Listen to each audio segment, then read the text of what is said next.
اعوذ باللہ من الشیطان الرجیم بسم اللہ الرحمن الرحیم رب اشرح لی صدری ویسر لی امری واحلل عقدۃ من لسانی یفقہوا قولی۔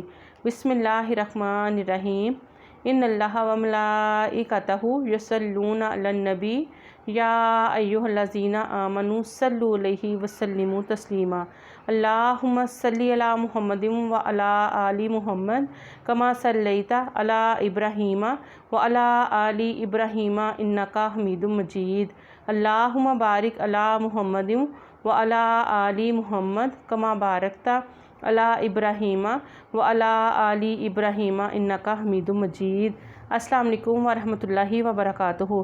آج ہم ماشاءاللہ حدیث مبارکہ پڑھیں گے کہ اگر کوئی ہمارے گھر مہمان آئے تو اس کی مہمان نوازی کیسے کرنی ہے اور اس کا کیا حق ہے، اور اس کے بعد پھر پڑوسی کے بارے میں بھی نبی کریم صلی اللہ علیہ وآلہ وسلم نے کیا فرمایا ہے، اور پھر جو مہمان آتا ہے تو اس کی خدمت کرنے کے بارے میں خاص طور پہ کھانا کھلانے کی بہت زیادہ تاکید کی گئی ہے۔ تو ماشاءاللہ ہم شروع کرتے ہیں۔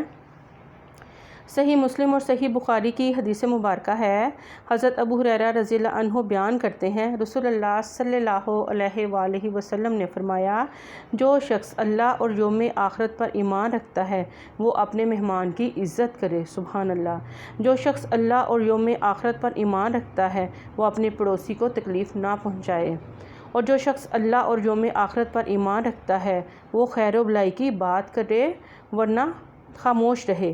ایک دوسری روایت میں ہے، پڑوسی کے بجائے یہ الفاظ ہیں، جو شخص اللہ اور یوم آخرت پر ایمان رکھتا ہے وہ صلہ رحمی کرے، یعنی رشتہ داروں کے ساتھ اور جو آپ کے نیبرز وغیرہ ہیں ان کے ساتھ بھی۔ تو یہ دیکھیں اس حدیث مبارکہ میں ماشاءاللہ کہ رسول پاک صلی اللہ علیہ وآلہ وسلم فرما رہے ہیں کہ جو شخص مسلمان ہے اور اللہ اور یوم آخرت پر ایمان مسلم رکھتا ہے تو اس کو چاہیے کہ وہ اپنے مہمان کی عزت کرے، اپنے پڑوسی کو تکلیف نہ پہنچائے، اور دوسری ایک اور چیز کہ جب بھی آپ نے بولنا ہے خیر و بھلائی کی بات کرنی، آپ نے اس طرح کی بات نہیں کرنی کہ جس سے کسی کی دل آزاری ہو، یا آپ کوئی اپنی فرسٹریشن ہے یا کوئی غصہ ہے تو آپ اگلے پہ اپنا ظاہر کر رہے ہیں، تو اپنی زبان میں نرمی اور مٹھاس پیدا کرنی چاہیے۔ اور دوسری یہ بات ہے کہ جب بھی آپ نے بات کرنی ہے دوسروں کی خیر و بھلائی کی بات کرنی ہے، ادروائز آپ کے لیے بہتر ہے کہ آپ خاموش رہیں۔ صحیح مسلم اور صحیح بخاری کی حدیث مبارکہ ہے، ابو شریح کعبی رضی اللہ عنہ سے روایت ہے کہ رسول اللہ صلی اللہ علیہ وآلہ وسلم نے فرمایا، جو شخص اللہ اور یوم آخرت پر ایمان رکھتا ہے وہ اپنے مہمان کی عزت کرے۔ سبحان اللہ۔ اور وہ ایک دن ایک رات ہے اور ضیافت 3 دن کے لیے ہے، اس کے بعد صدقہ ہے، اور مہمان کے لیے حلال نہیں کہ وہ میزبان کے ہاں اس قدر قیام کرے کہ وہ اسے تنگی میں مبتلا کر دیں۔ یہ دیکھیں کہ نبی پاک صلی اللہ علیہ وآلہ وسلم جس طرح ہر رشتے میں حقوق العباد کا خیال رکھا گیا ہے، پیرنٹس کے حقوق کا، اولاد کا، اسی طرح یہ مہمان کے حقوق اور پھر جو میزبان ہے اس کے بارے میں بھی نبی کریم صلی اللہ علیہ وآلہ وسلم فرما رہے ہیں کہ ایک تو وہ اپنے مہمان کی عزت کرے، اور دوسرا یہ کہ مہمان اور وہ ایک دن ایک رات ہے، اور ضیافت جو کھانے کا ہے آپ نے انتظام کرنا وہ 3 دن تک کے لیے ہے، اور اس کے بعد جو کچھ ہم کھلائیں گے وہ ہمارا صدقہ میں شمار ہوگا۔ سبحان اللہ۔ اور مہمان کے لیے حلال نہیں کہ وہ میزبان کے ہاں اس قدر ٹھہرے کہ وہ جو میزبان ہے وہ پریشان ہونا شروع ہو جائے۔ تو ہمیں ان چیزوں پہ غور بھی کرنا چاہیے۔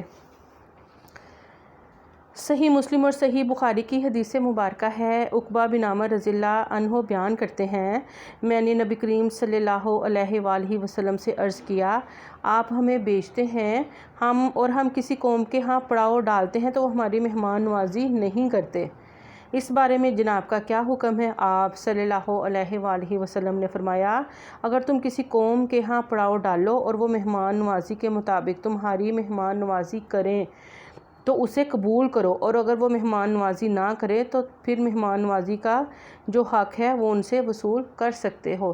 کیونکہ اس ٹائم جو قوموں کے پاس جاتے ہوتے تھے تبلیغ کے لیے بھی اور درس دینے کے لیے بھی اور اسلام کی باتیں بھی ان کو سکھانے کے لیے، تو اس ٹائم کے بارے میں قوم سے پوچھا گیا ہے کہ اگر کوئی قوم ہماری مہمان نوازی کرے تو نبی پاک صلی اللہ علیہ وآلہ وسلم نے کہا کہ اسے قبول کرو، اور اگر وہ نہیں کرتے تو آپ کا اتنا حق ہے کہ آپ کہہ کے بھی ان سے اپنا جو حق ہے وہ وصول کر سکتے ہیں۔ تو اجازت دیجیے، انشاءاللہ ملوں گی اگلی ولاگ میں۔ السلام علیکم ورحمۃ اللہ وبرکاتہ۔ سبحانک اللہم و بحمدک اشہد ان لا الہ الا انت استغفرک و اتوب الیک وما علینا الا البلاغ المبین۔